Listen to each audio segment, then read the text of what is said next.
Good to hear. Yes, sir.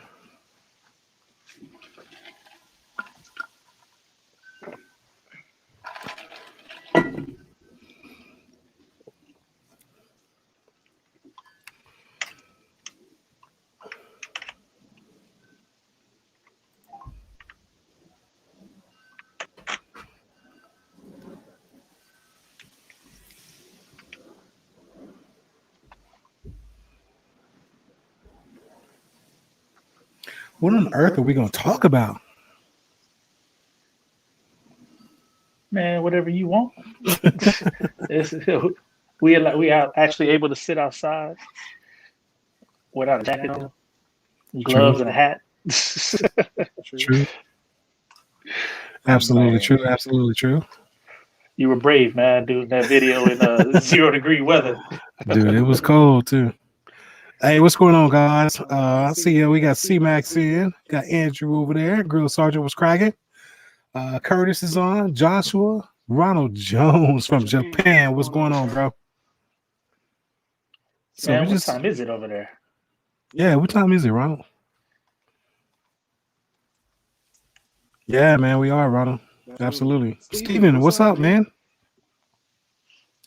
So, guys, hey, we here hanging out today. We just finished our live stream with GrillZz, and we fired up the Silverback Alpha today and did a little smoked pork chop and some sweet potatoes. Yes, sir. So it came out pretty fantastic. So, like I said, we just hanging out. Got a little drink in hand, and figured we hop on with the dog panel, see how you guys are doing this fine Saturday afternoon. Wait, Cuz is in, Gene. Oh, Kimberly Matthews is in the house. What's up, Cuz? How you doing? Oh, man. Love to see some family up in here. Let's see. Carter's in the house. Cars and Q's. What's going on? D, Upright Man, is in the house. What's cracking, bro? Native Meat's in the house. So, hey, guys, like I said, we are going to hang out today. We're going to talk barbecue. If you guys have any questions, make sure you pop them in the chat. Our lovely Jean Marie is going to moderate. Jean, you want to hop on right quick? Sure. All right, so let's get Jean on in here. I haven't touched my microphone yet, so hopefully you guys can hear me okay. Hello, everybody. I think you have to turn your volume down. But mine's off. My speaker volume off. Okay. So anyway, we are in the house today. Marble Falls. We got Marble Falls in the house. It's a gorgeous area. Tony, what's going on, man? So we got Marble Falls in the house. We got people from all over. We international. Let's see here. I've got an echo coming from somewhere. Probably we're all too close. Maybe. I'm not sure. Let me see here for just a second.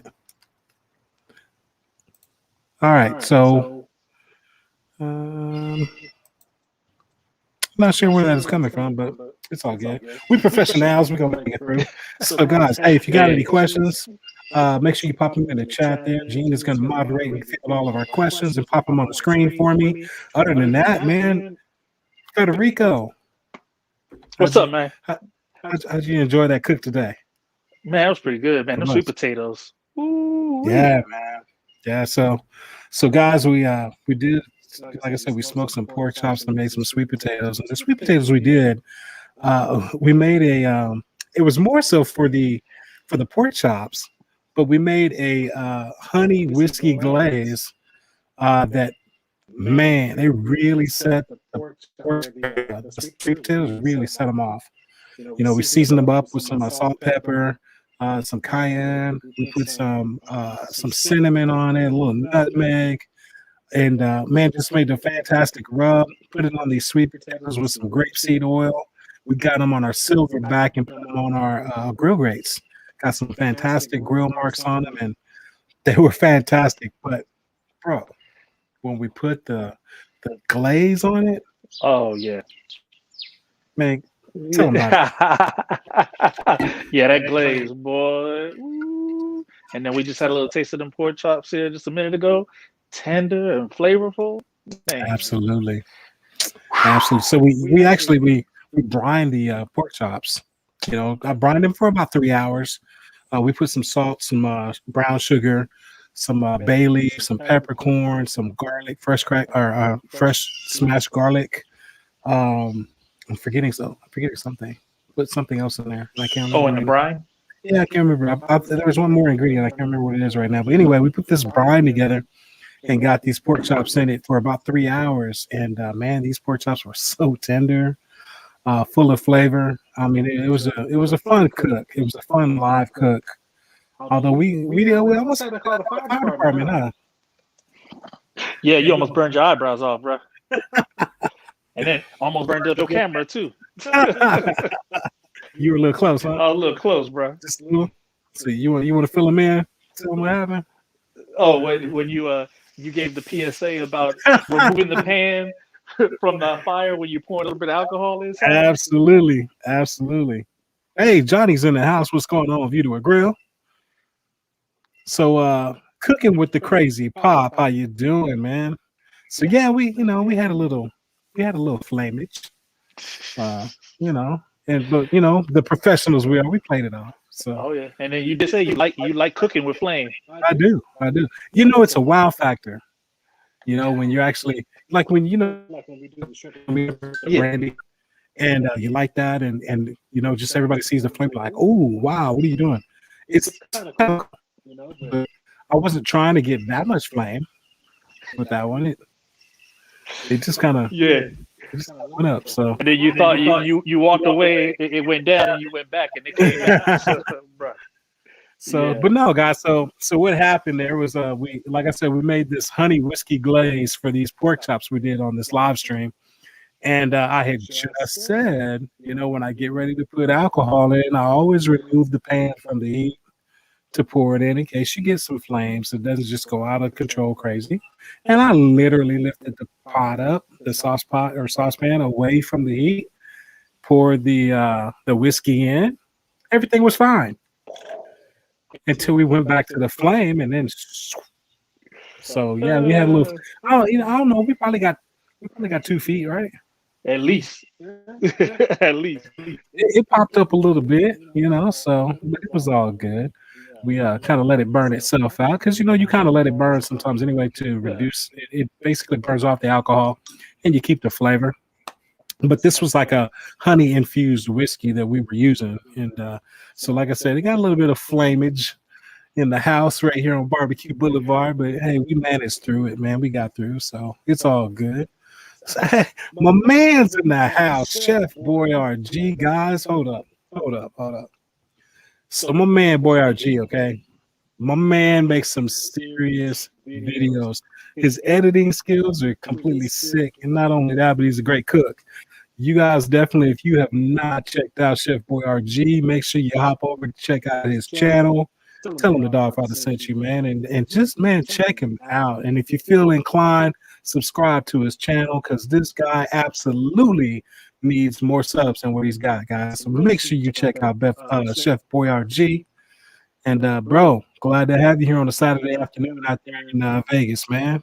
Welcome, bro. Bobby Catton's in the house. Darnell Medley, how you doing? JK13's in here. All right. Glad to see all you guys popping in here. And let's see, let me get caught up down here. You ready for your first question? Yeah, so hold on. I see Smoking Joe's in here. Carlos, I want to make sure I say hello to you guys. Welcome to the stream. Glad to have you in here. Now, go ahead, Jim Marie. What do you got? Oh, I got the full name there. From Joshua Gonzalez. So is there a difference between pellet smoker and offset? Absolutely not. Hey, it's been real. No, just a little bit. No, there's definitely a difference, and I'm assuming you're talking about in the flavor. Obviously, we know a pellet cooker and an offset cooker aren't the same type of cookers, and you're not going to get the same level of combustion in a pellet smoker that you do with natural wood burning in an offset smoker. We all know that. So you can make some really decent barbecue on a pellet smoker. It really depends on or who pellet smokers are designed for, or any for that matter. It just depends on your cooking style. If you're the type of person that you want to play around with the fire, you want to be out there tinkering, playing with temperatures and things of that nature, and controlling your smoke and all that, then offset might be. If you're more of a Set it and forget it, and you just want to, barbecue every now and then or what have you. Maybe you just don't want to tend a fire, then you go with a pellet smoker, and so you can do different things with the pellet smoker to try and achieve the best smoke flavor that you possibly can. But no, I don't think you will ever really get the same flavor. You can make some really great barbecue with a pellet smoker, but I'm not going to tell you that it's going to be the same exact thing as what you would get with a offset smoker. So hopefully that answers your question, Josh. And whatever cookie you decide to go with, man, have fun with it. That's all I can really say. Oh, I saw this question. Have I done an eye of round video? I have not done an eye of round video. I have not, John. Maybe it might be something I have to put on the schedule. So is there anything special to know about looking at when cooking with an iron? Concerns me is just the leanness. Mm. Yeah, I like cooking meats that are a little fattier. And from what I've seen with eye rounds here is they look pretty lean, and so I'm like, So what would you traditionally use them for? Whatever you want. No, I guess you gotta need to add it to the list. Do some research. We'll be Try it out, googling play some with it. recipes shortly. Yep. Yeah. You know me. I mean, if it's something I haven't cooked Try it. before, I'll grab it, play with it, see what happens. If I don't like True it, I'll that. try it a different way and see if that works. So I'll find something that works for me. That one I have not tried. So it might be something I might have to play around with. Uh-oh. What state has the best barbecue? Man, whichever state you're sitting in when you're eating it. You know what? I'm gonna disagree because I've been in Virginia, and I have great barbecue. I have Basically, what I'm saying is, I'm not telling you that any one state's better than the other. That's true. That's true. You eat wherever you eat barbecue, call it your best. Whatever. I'm not going to put this state versus that state and this region versus this region because they're all different. I happen to prefer Central Texas barbecue because that's what I have most of the time. But you know what? Maybe you guys don't know this, but I'm originally from Virginia. I do like East Coast barbecue. It's different. It's not the same as what we have here. I have had, the chopped pork, where they do the whole hog and they really get in there with the double cleavers and they mince it up really fine and they hit it with their apple cider vinegar sauces. Yeah. Dude, I like it. It's just different. It's different. It's different. And that's what I try to tell people, that the thing about barbecue is it's so subjective. You know what I mean? What I like, Jean might not like. What she likes, you might not like. Yeah. So I try to tell people now, I've kind of gravitated away from, I used to be kind of straightforward and tell you, oh, this was crap or, whatever. But I understand how hard it is to make barbecue, especially if you're doing it for a business, trying to make volume and be consistent and repeat what you do day to day. I know that it can be difficult. And everything that people make may not be for the next person. So that's why I always say, go for what you like. I'm not going to tell you there's bad barbecue. If it's something that I think is not good to me, I'm just going to say it's different. Maybe you'll like it, because again, I want everybody to try as much barbecue as you can anywhere, because like I said, I know how hard it is. So get out there and try it. You might like it. You might not like it. I don't know. But I'm not going to say that any one state's better than the next state. I will say that I love having Central Texas barbecue. I love that salt and pepper. There's a lot of fantastic rubs out there I like to play around with, putting on brisket, ribs, chicken, whatever. But 9 times out of 10, I go back to salt and pepper. So that's just me. And with that said, I mean, you're right. But at the same, there are some basic things people can do wrong. I mean, it's with any food or any restaurant. You can have a bad restaurant, so you can have a place that maybe puts way too much salt, and that's just the way they cook or whatever. But you're right. Some people like it, but some people, may not. I mean, me personally, I'm going to say I like Texas. I mean, if I had to pick a state, I'd probably say Texas. I mean, I like barbecue from Virginia, Kansas City, and other places. It's not bad, but don't stretch the imagination. But if you're asking me what I think is the best, I'd say Texas for the flavors and the things that it does. So, Gene, you want to chime in here, or you just want to moderate? I think that I can find something that I like every place. You know, Well, we're not asking what you like. No, I mean, for me, if I think of what barbecue do I like the best, I mean, I could say something about each region that I really like. Okay. So for me, it's hard to say this one is. I'm a Libra. I never can pick the best. Ask me my top 3, I can totally do that. But the best, I can never do that with anything. Okay. So, but hands down, salt and pepper brisket is number 1. What state is that in? Texas. And I go to Kansas City, and I can totally do. I like that sweet and spicy barbecue sauce in Kansas City. And then I go east, and I love that mustard sauce on the pulled pork. I think that's, I can go back to it. And then I want to go to California because I want to get some grilled vegetables. So I can kind of go all over the place. I can make a tray from the world.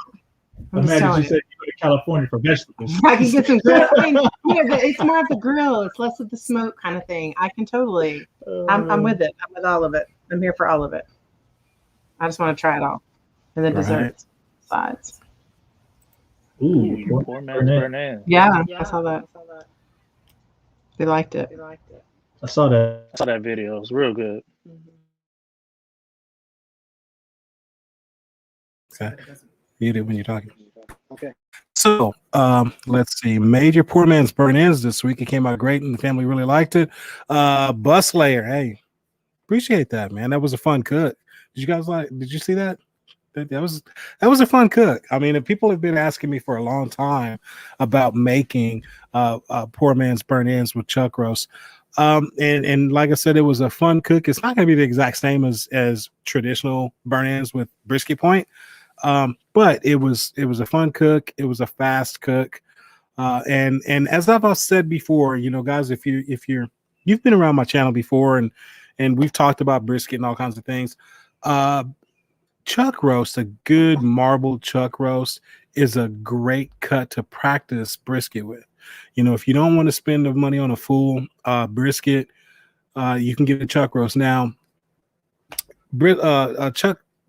when you buy a chuck roast, the chuck roast is going to be more per pound versus a brisket, but you're not buying as much. So you're not spending as much.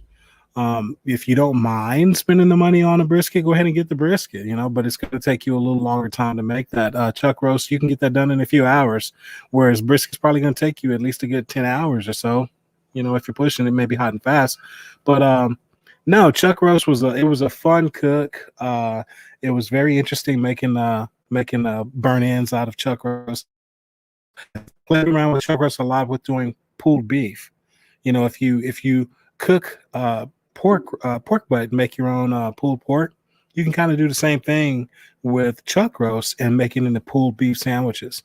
And that is really good, especially if you have a pit barrel cooker or you have the ability to do a pit fired type cook where you're getting that chuck roast over some flames, over some coals. It gives it a real flavor. Chuck roast was a very fun cook and something that we'll probably do a little bit more. So let's see. And I'll tell you that I made some ramen with that. Mic's not on, babe. I know. I figure I'm picking off of your mic. Hold on. Let me turn you on. Okay, go ahead. I did some ramen with your burnt ends. It was really good. Yeah. So absolutely doing you know, the leftovers. See, if you guys are members of the channel and you have access to the Facebook group that we have, when these different things that pop up on the channel that's made with various things, her creativity, you know, she does. Why don't you tell them what are some of the things you do with whatever barbecue item? So basically, as you can imagine, in this house, there's always barbecue. Always barbecue. So it's just a matter of what do you do with it? How do you eat it? How can you reimagine it so that you're like, okay, I want brisket again. Yay. So we do everything from tamales to dumplings to egg rolls to, we put it in ramen, we put it in like spaghetti with cream of mushroom, cream of chicken soup. We try to reinvent it so that we've got it going in everything. So it became Absolutely. And also I gotta say, biscuit macaroni cheese, so anyway, all right, so let's move on here. So that's my cousin. What's going on, cuz? Glad to see you on checking out this. I like to get on the grill and do some things, so I really do. Let's see. How do you keep the moisture to the meat when smoking? How to keep the moisture? So the thing about barbecue is all about management. Okay, I don't care any flavor profile that they want, whether it's something they doctor themselves. We don't care. Flavor profile, pick one up. What makes barbecue difficult is fire management. Being able to hold those temperatures where you need to smoke the meat. I like to smoke at a higher temperature, and so it works well for me. I'm not telling you it's going to work well for you. This is where you, for me, 5. Some people like to smoke 25 or even lower. It just depends on your cooking style is and how. If you're cooking at 225, you're going to cook slow, at 275. End of being able to achieve. When you're at the lower temperature, you're giving that wood enough time to smoke and get some of that flavor. Versus if you're at higher temperature, that the levels of combustion heat than smoke. So you kind of want to get that temperature 5 below, and you want to maintain it for. So what happens as far as what you're speaking of with moisture? Looks like we're having some audio issues here. I dropped out to see if you can get a better connection. I'm still going. You are, but you're choppy. Oh, is it? You were choppy, so I dropped out to see if you can get better bandwidth. Is it to help? Technical difficulties here. Yeah. So check in. I pulled out too, so see if they can hear you better. All right, guys, if y'all are in the chat and you can hear me, pop 7s in. Let me know y'all can hear me, because my co-hosts here are like all of y'all are out there. No, we'll see if it helps. Oh, can you hear me now still? Oh no, I'm not on right now. Okay. Because they got real bad. Yeah, Bob, you can hear you better. See. Huh, okay. Well, says the woman sounds good. Yeah, when you're talking about the moisture in the meat or whatever, basically you want to control.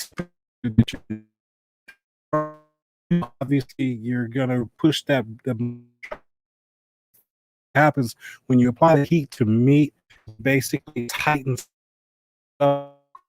I don't want you to super fast. You to be really kind of gradual. I would say if you're struggling with keep meat moist, and I'm assuming you're taking the meat super lean, because if it doesn't have a lot of fat to it, but temperatures at bay, 50 to 350 and back down to 150, you want to kind of consistent as we can, and that tends to help with. So because you can hit it up anytime and talk about it. So let me know. Hopefully it's what you're talking about there, and hey, we'll see what happens. All right, so Joshua, how do I keep my barbecue warm without drying it? This food is done at 11 a.m. Great question, Joshua. Now I'm gonna fill you in on something, because this is the thing that restaurants do every day. They have restaurant equipment, which you might have by way of food warmer. Basically, what that means is this: say we're talking really, it's not just for any cut of meat that you're cooking, Let's just say you pull that meat off. It's done. 205, 210, whatever it might be. Basically, what you do is you pull that meat off, typically butcher paper, pull it off, put it on a tray, speed rack. That's cool. It's not a big, just a whole words for holding right. Set it on the counter or whatever it is. Set it on your store. Just temperature. Now, we have to understand the temperature will be below 40 degrees or above, between 40 and 100. You don't be having your meat residing in that area for stuff. Okay, so you get your meat off the grill, you let it come down in temperature. I target somewhere around 100 degrees, and then I pop it in my food warmer. Now, if you don't have a food warmer, set your oven on 150 degrees and put it in your oven to cook. If you are available, say you're having a big whatever and the oven's being used for something else, that's fine and dandy. Pull it off, it's down to about 175 degrees in the cooler. I've really heard people say take barbecue and put it in a cooler and it won't last forever. Yeah, that's true. And that brisket is sitting at 8 degrees. And it's going to hold that temperature because it rises in temperature down, and now you're giving that meat the ability to those juices. It's just going to continue to keep pushing juices out, and there you go. Are we? So are we still having bad issues? I think at one point I was clear that you were real choppy. And is it? No, it's the sound. Your sound was cutting it out. Is it really? Yeah. Is it still cutting it? Cut off my Wi-Fi. No problem, Joshua. Hey, guys, if we're having audio problems here, let me know because everything looks good on my end. Q says it's still got an echo and breaking up.